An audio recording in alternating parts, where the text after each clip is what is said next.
Hello. Today we are going to talk about interceptive orthodontics. So, what are the learning outcomes for this lecture?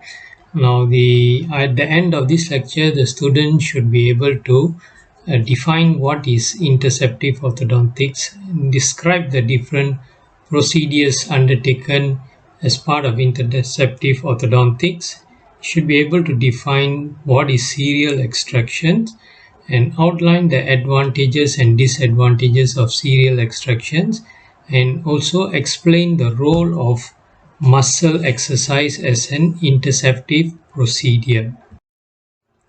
Okay, a word about prevention versus interceptive. Okay, prevention means it's to stop the malocclusion from happening in the first instance, and it means that it's predicted or expected that a malocclusion will develop in the future, and the steps taken to prevent this happening.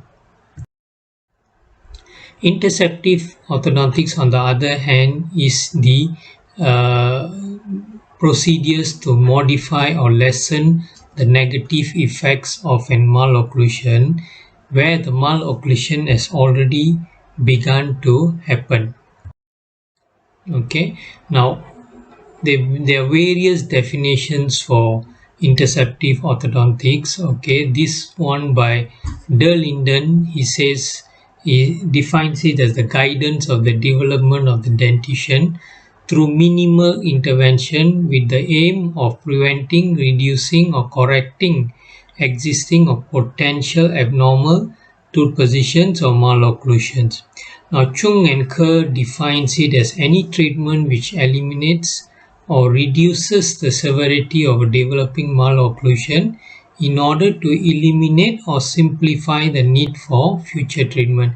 In other words, by doing interceptive treatment, your future corrective therapy is much simpler, or there might be no need for any corrective therapy. Okay, Profit says that interceptive treatment can be very helpful in reducing the severity of the problems, but rarely is it so successful that later stages of treatment are unnecessary. What he says is that means even with interception, you may still need to do corrective orthodontics at a later stage. So it doesn't completely eliminate the need for later intervention. Okay, what are the advantages of early treatment? Now, the advantages are: one is the psychosocial benefit to the patients. Okay, as we know, like for example, patients with severe overjets, they tend to be teased and bullied, and this can affect the patient psychologically. So by having early treatment done, this may put an end to the bullying and teasing, which has a psychological benefit for the patient. Okay, and also studies have shown that procline teeth are prone to trauma, and by early intervention there is a possibility of reducing the chances of trauma to the teeth and also to the soft tissues from occlusal discrepancies. And also at a younger age, the craniofacial tissues are more modifiable and more amenable to treatment, and also for functional interferences are better corrected at an early age. Okay, so early treatment is not without its disadvantages. One is early treatment is done at a time at the age of the patient when cooperation is not very forthcoming. Okay, there's poor cooperation because these are young patients, and sometimes interceptive treatment involves extraction of teeth, and it is difficult to decide which teeth to extract and when, because it is very difficult to predict what will happen in the future. And also, Wick and Cohen has shown that soft tissues matures late, meaning, in other words, the soft tissues that you see in a child of, say, 9-10 years old is not going to remain the same at a much later age. Okay, and arch development, Little has said that arch development gained in during interceptive treatment is usually lost in the permanent dentition. Okay, now to be able to understand, to be able to undertake interceptive orthodontic treatment, one should understand normal skeletal and dental development. And once you understand what is normal skeletal and dental development, you'll be able to recognize any developing anomalies, and also we will be able to predict what possible future complications may arise. Okay, so to start with, we have to establish what is normal. Okay, now dental norm. Okay, now when we talk about dental norm, what we want is a complete deciduous dentition with mild spacing, okay, which are known as primate spaces. Okay, now these primate spaces are important because the size of the permanent dentition, the permanent teeth, is much larger than the deciduous teeth which it replaces. Now, if the deciduous teeth are not spaced and they are in close contact, it means there will not be enough space in the arch to accommodate the much bigger permanent teeth. Okay, and the incisor relationship should be a edge-to-edge relationship. There should be no crossbites, either anterior or posterior, and the molars, the primary deciduous molars, should be in a flush terminal relationship or a mesial step relationship. Now, what? Okay. Now, if you look at your ears, upper and lower ears, they can either be straight like this, which is known as a straight or flush terminal plane, or the lower molars are slightly forward, which creates a mesial step, or the lower molars are placed further posterior to the upper molars, in which it creates a distal step. Now, the most desirable arrangement is the mesial step arrangement, or if a flush terminal relationship. The distal step relationship is not a favorable uh, arrangement.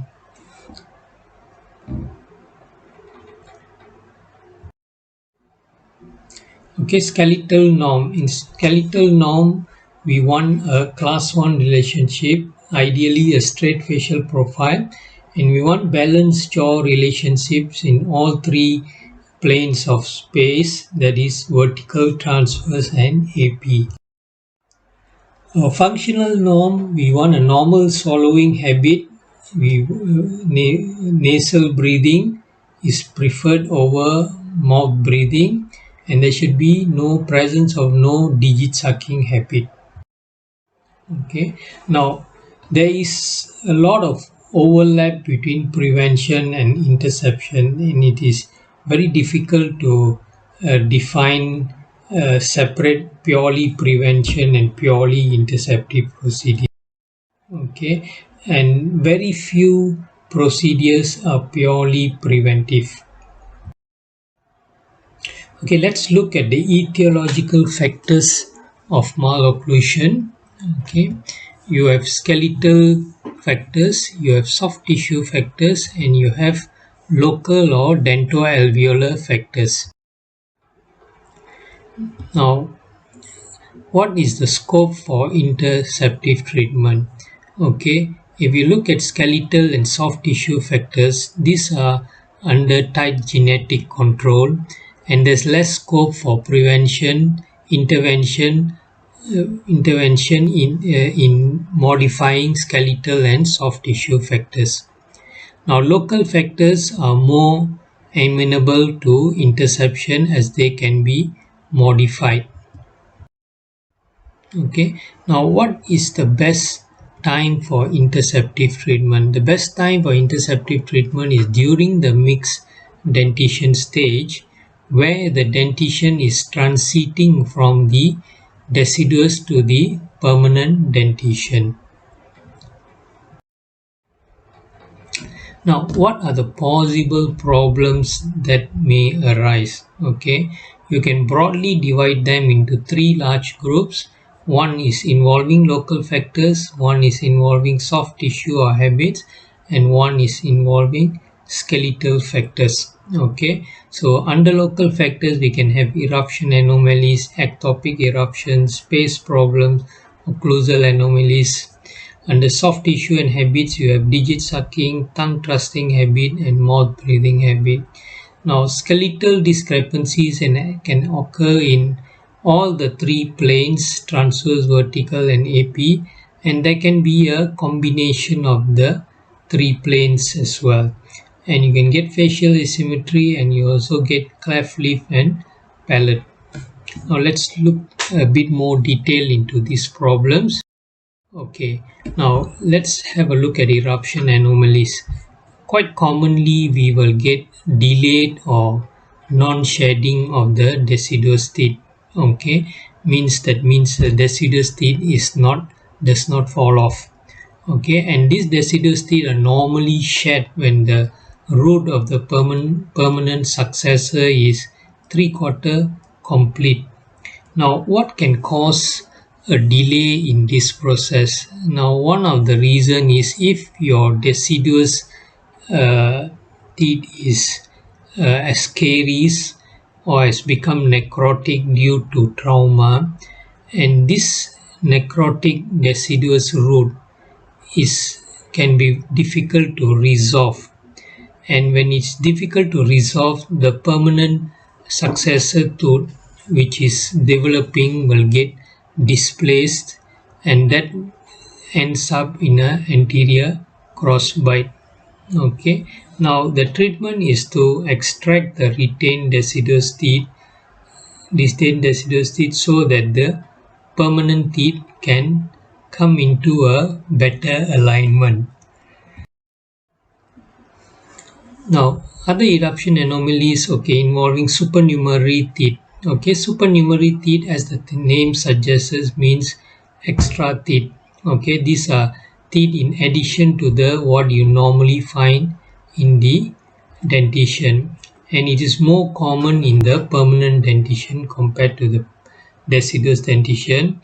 More common in males, more common in the maxilla, and about 80% of them occur in the anterior maxilla. There may be a hereditary element involved in the occurrence of supernumerary teeth. Now, there are two types. One is, of course, the conical supernumerary teeth, and the other is the tuberculate.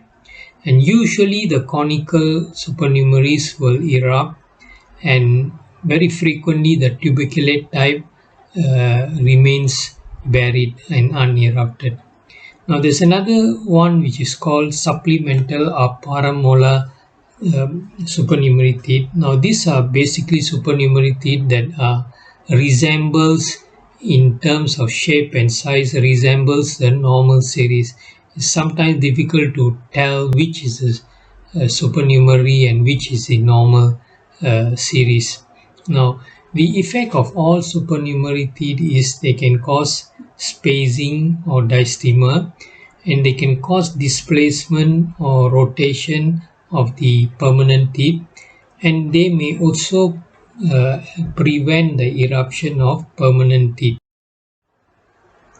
Now, the treatment for supernumerary is usually to extract the supernumerary, but sometimes, occasionally, we can elect to keep the supernumerary teeth and take out the tooth of the normal series if the tooth of the normal series is carious and has poor prognosis. Now, if the decision to extract has been made, then it should be done as soon as possible, as the earlier the extraction is done, there is more chances of spontaneous alignment of the or eruption of the permanent tooth. Okay, this is an example of a Mesiodens.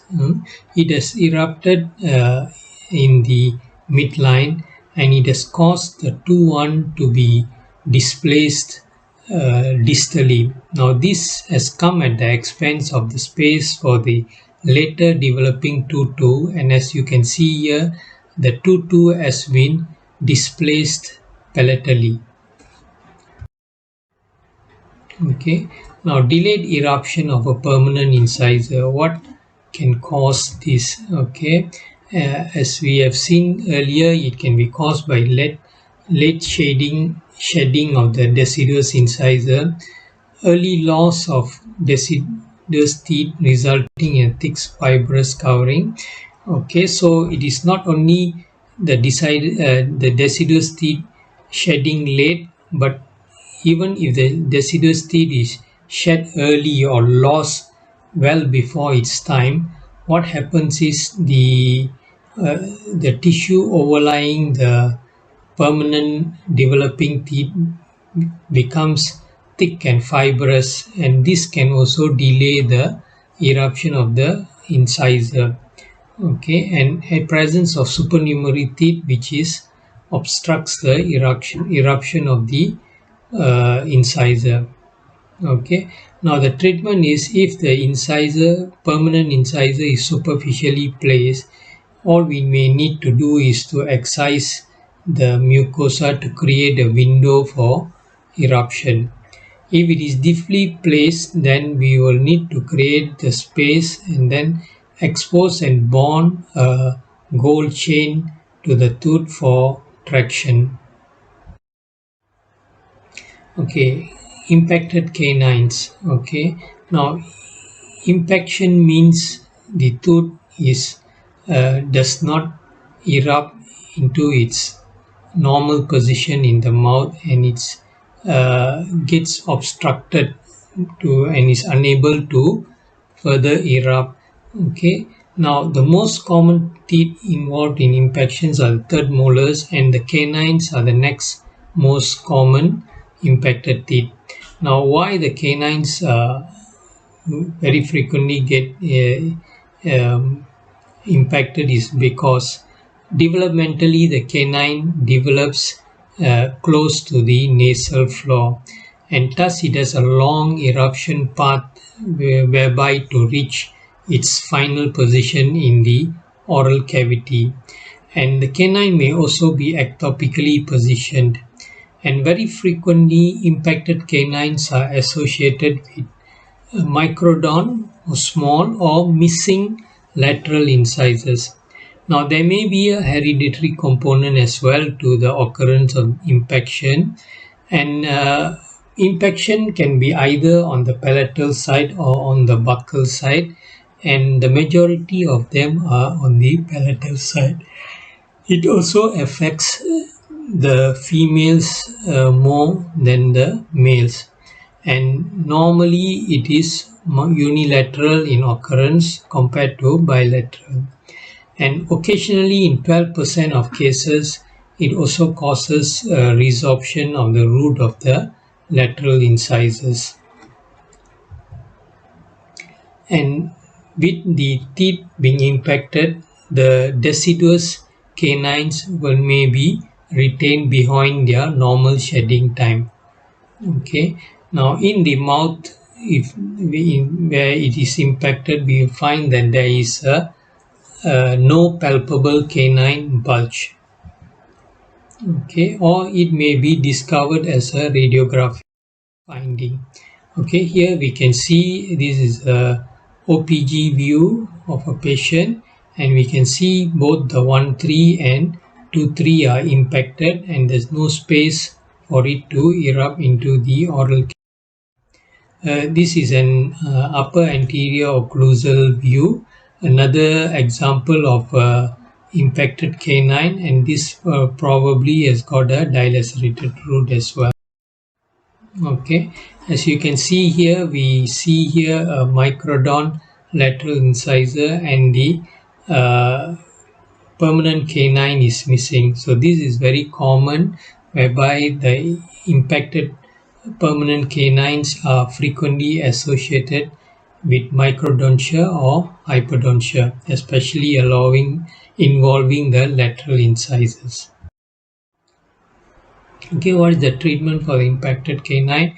We can extract the C's and if necessary B's as well. And if space is sufficient for eruption, then we need to maintain the space.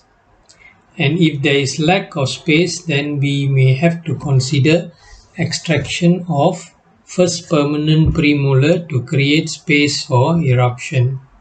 Okay, and if we are extracting the C, the extraction should be done as early as possible. This is because the impacted canine is more likely to spontaneously erupt if its root development is not complete. Okay, now let's look at anterior diastema. Now, anterior diastema is a space between the upper central incisors. Now, the incidence of anterior diastema varies according to age, and it progressively reduces with age. In 12 to 18-year-olds, the incidence is about 7%. Okay, now if the diastema is less than 2 millimeters wide, it's most likely is physiological, and it may be a reflection of the ugly duckling stage. Okay, now if it is more than 2 millimeters in width, it could be due to a Mesiodens or an unerupted odontome, or it could be due to a thick lowly attached labial frenum, or it could be simply be an expression of microdontia and hypodontia. Okay, now the treatment is to establish the cause of the anterior diastema, and if it is a physiological cause, which is the ugly duckling stage, then we need to advise and reassure the parent and patient that it will most probably close as the canine erupts. Now, the ugly duckling stage is caused by this. If you look at this diagram, the canines are not erupted yet. They are still lying high up in the alveolus, and the crown of the canine is in close relation to the roots of the incisors. Now, this results in the roots of the incisors being brought close together and causes the crowns to move distally, which creates the diastema. Now, when the permanent canines erupt into the oral cavity, the crowns comes into contact with the crowns of the incisors, and this moves the crowns mesially and moves the roots distally, and this will improve the alignment, and the diastema will close. Now, if the diastema is caused by any obstruction or presence of any odontomes and things, then we will need to remove these obstructions.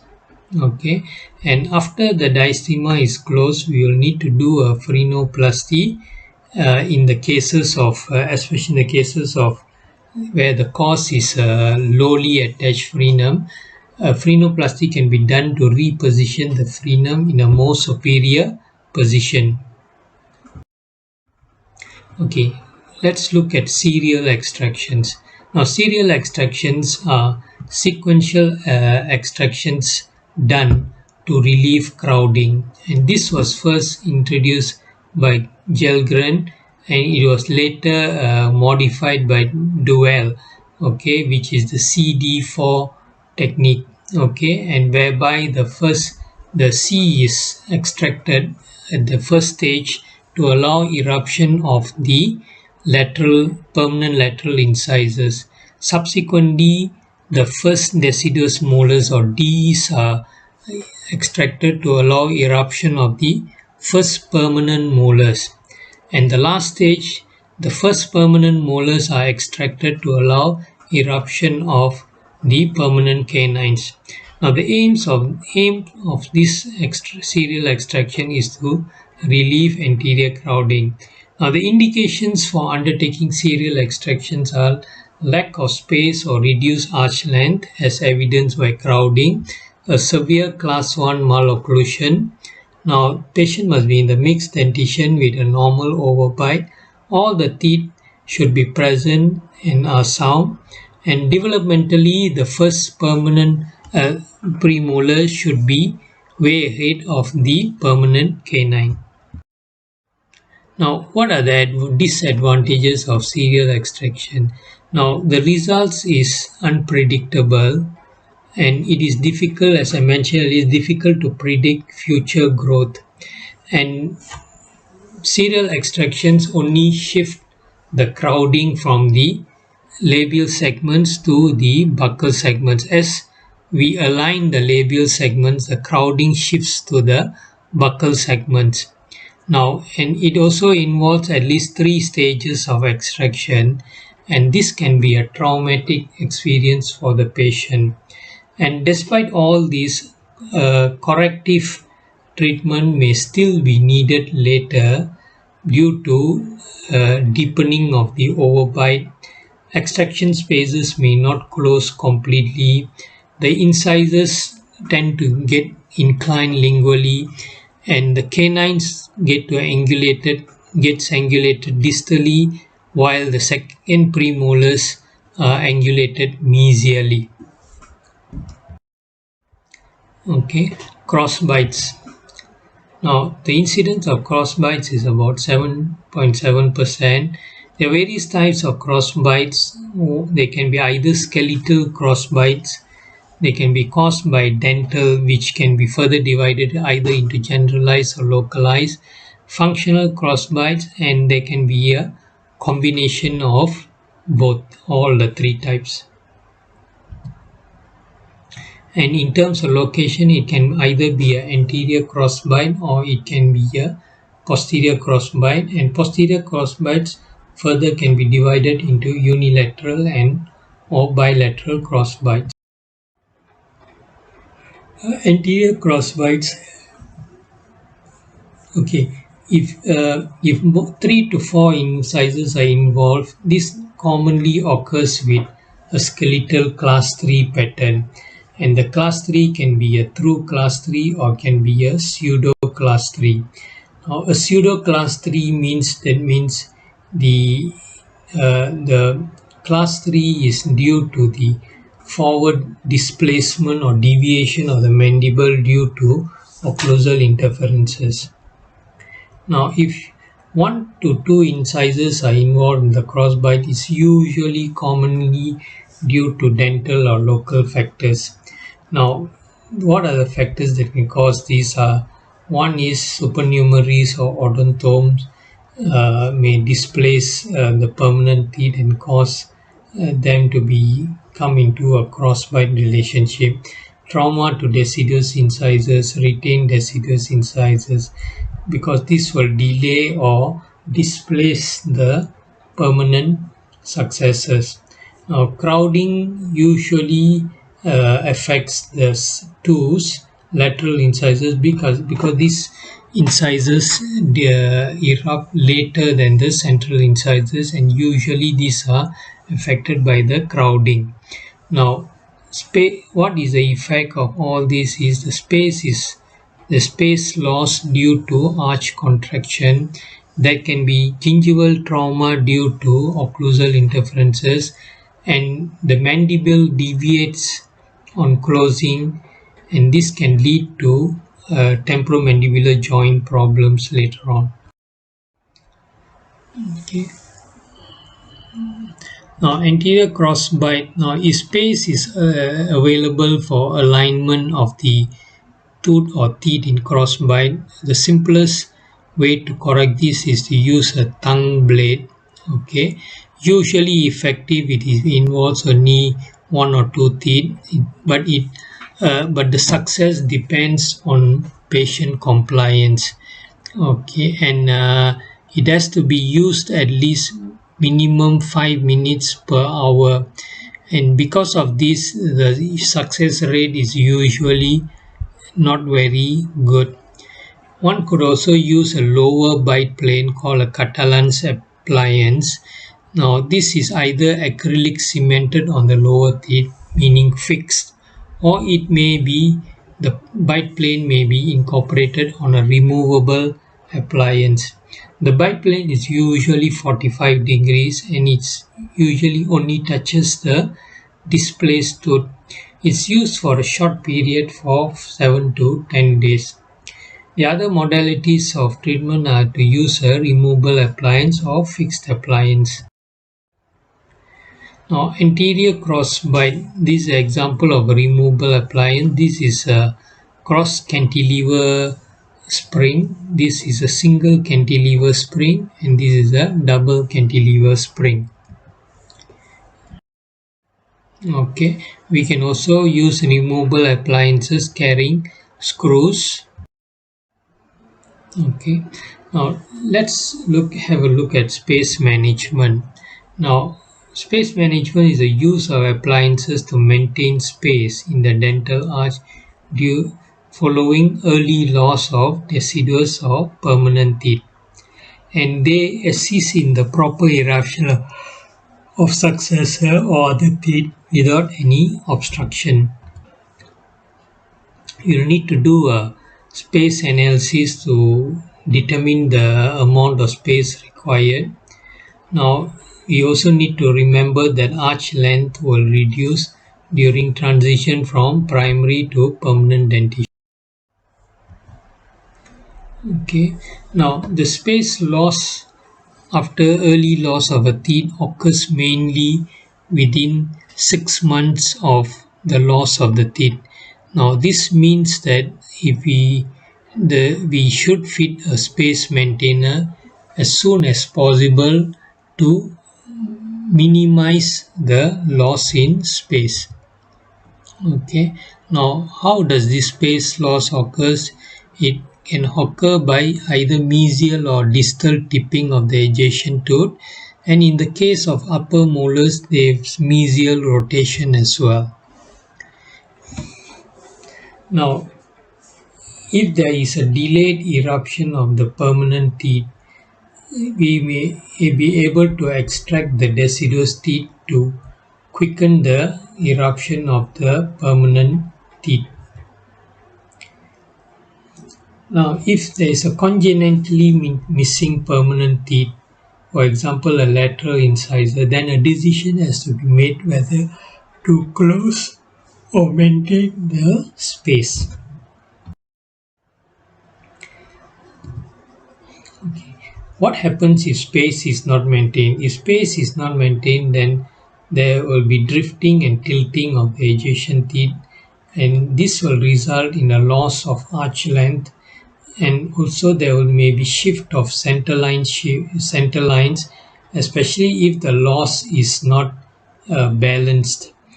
And there will be, once there's loss of arch length, permanent teeth tend to be crowded and may even get impacted, and all this will mean that one would need to do comprehensive treatment and with probably extraction of teeth.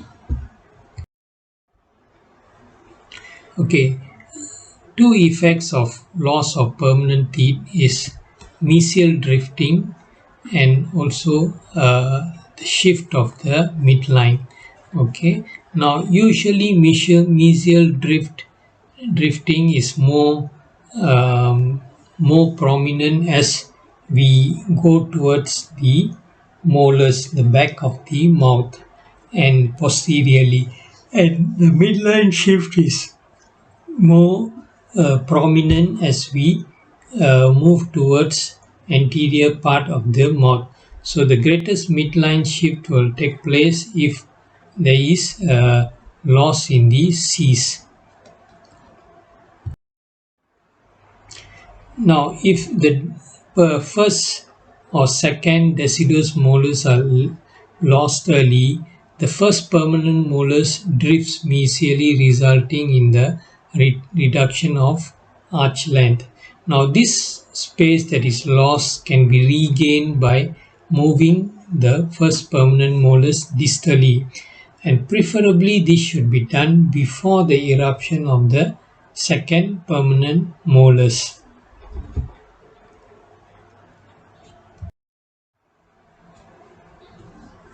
Now, space regaining can be done using a Gerber space regainer. Now, this appliance has got a band cemented on a molar tooth, and it's got a loop fashioned that goes to the adjacent teeth on the space area adjacent to the space, and it has got a coil, a closed coil which can be open coil which can be compressed to activate the appliance, and this will drive the canine distally. We can also use a jack screw on a removable appliance, or you can use a cantilever spring carried on a upper removable appliance. Now, habits. Habits can be due to digit sucking or use of pacifiers. Now, it's common habit for young children, and it may be normal up to the age of 3 years. Now, the effect of digit sucking habit on the dentition will depend on the frequency of the habit, the intensity, meaning the force exerted by the digit, the duration of each episode, and the method, whether a thumb is used or finger is used, or whether it's a pacifier. Okay. Now, the effects of digit sucking are on the occlusion is it creates a open bite. The open bite is because of the presence of the digit between the upper and lower dentition, preventing the coming into contact of the upper and lower dentition. Okay, it can cause proclination of the upper incisors, again due to the force of the digit on the upper incisors, and similarly it can cause retroclination of the lower incisor, and it can also cause a posterior crossbite. Now, the adverse effects remain minimal if the habit is stopped before 6 years of age. Okay, this is an example of an open bite due to digit sucking. As you can see, the shape conforms to the presence of a digit. Okay, now why digit sucking causes posterior crossbite? Now, this space which is here, which is normally occupied by the tongue, is occupied by the digit, and the tongue occupies a lower position during digit sucking. And during digit sucking, the buccinator muscle, the perioral musculature, exerts pressure on the dentition. Now, the pressure on the lower dentition is resisted by the lower presence of the tongue. But unfortunately, in the upper arch, the pressure on the upper dentition is not resisted by the tongue because it has been depressed into a lower position by the digit, and this creates a posterior crossbite. Now, the malocclusion, any developing malocclusion will self-correct if the habit is stopped before 6 years of age. Now, parents' involvement, they should encourage the child to stop the habit by using a reward system. Okay, praise the child for any improvement in stopping the habit, parents should avoid nagging the patient, and they can use habit reversal therapy. Now, it's the importance is the concept of therapy is to use reminder therapy. Okay, this is to remind the child not to suck their digit, as sometimes frequently these habits are done subconsciously. Now you can use a finger bandage, a finger pain, boxing gloves, or even a thermoplastic finger post. Okay, or you could use a habit breaker appliance, which also functions as a reminder appliance. But for it, any of these appliance therapy to succeed, most importantly, the patient must want to stop the habit. Okay, it should be pain-free, and there should be occlusal interferences. Okay, so these are the various methods. Okay, this is a loop carried on a removable appliance, or as you can see here, on a fixed appliance. And this is a bluegrass appliance, examples of bluegrass appliance, which can also be utilized to stop the digit sucking habit. So tongue thrust.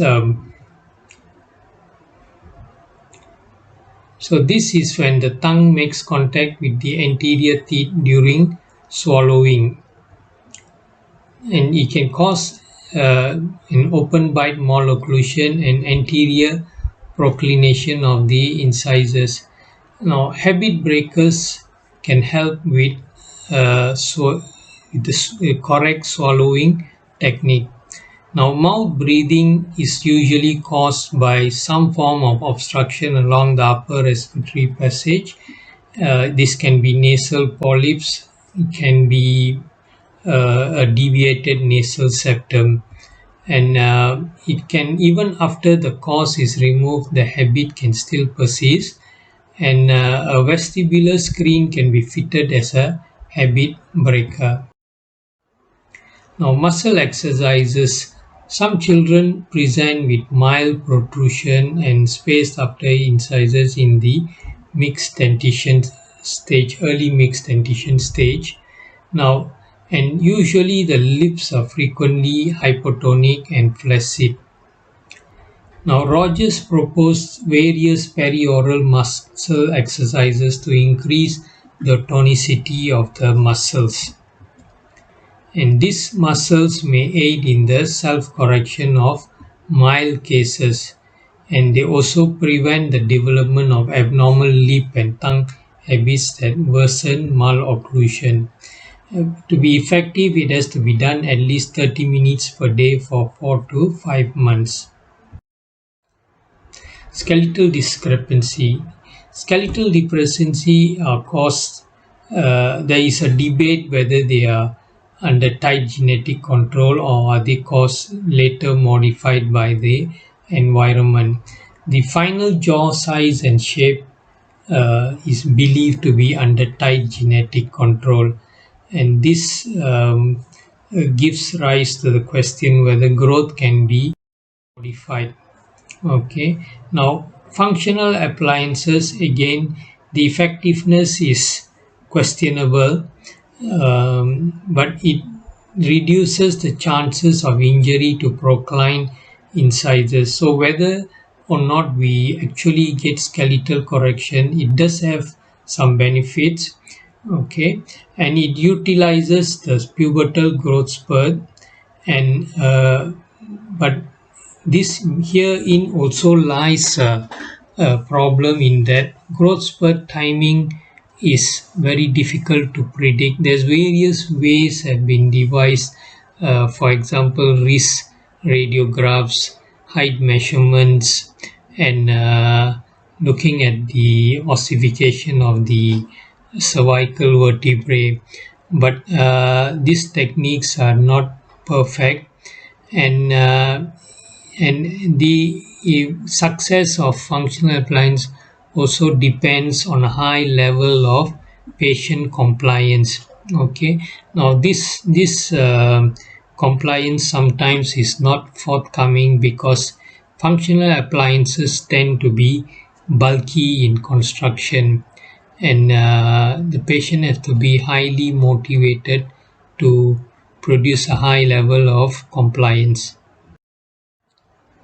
Okay, in class 2 relationship where excessive maxillary growth, prognatic maxilla, we can use a face bow with headgear to restrain the excessive maxillary growth.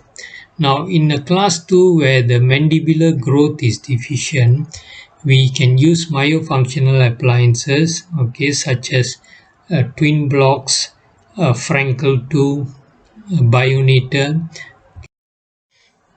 Now, in a class 3 skeletal relationship where the maxillary growth is deficient, we can use a reverse face mask therapy or a Frankel 3. Now, usually this therapy has to be taken at an early age, as because as maxillary growth is complete much earlier compared to mandibular growth. Now, in class 3s where there is excessive mandibular growth, one could use a chin cup with headgear to attempt restraint of mandibular. Cleft lip and palate.